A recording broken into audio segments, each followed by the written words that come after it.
Hi, I'm Dáire Cleary and I'm a blacksmith. I started in metal fabrication and I wanted to go into something that, a little bit slower and a little bit more quality involved.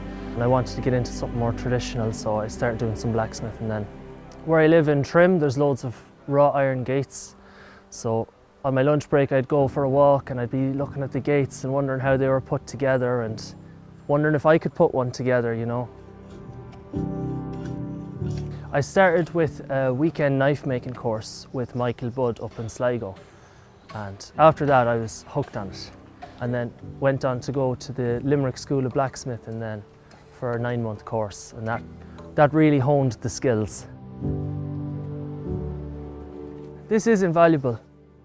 After the blacksmithing course, even in general for other traditional crafts, it's quite difficult to get advancement. Sometimes you get introduced or you come from kind of the mainstream version of that craft.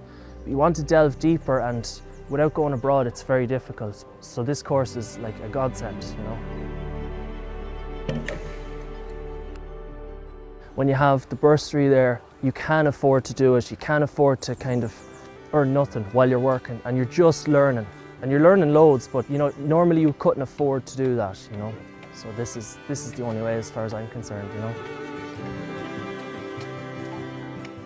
Standout parts are definitely this timber framing, and we did some timber framing in Dumfries house. Seeing the tooling, that really interests me as a blacksmith. Different kind of curved forms, your adzes and your axes, and just even the work holding there, the log dogs, to hold a piece of wood in place just by hammering a bit of metal in, this has been the best part, I think. My grandfather, my Opa, was a woodworker, and he always experimented. He went from like restoring sawmills to just making hurleys, and he tried a bit of welding, and he made some decorative stuff out of metal as well. Never really ventured into it, so I think that's kind of sweet too, even when I'm wood turning at home, I was wood turning a bit of ash and I handed it to my mother, and he's since passed, and my mother smelled it and said, "Oh, that's just like my dad. That smells like my dad." Little things like that are wonderful, and I wouldn't have got that opportunity,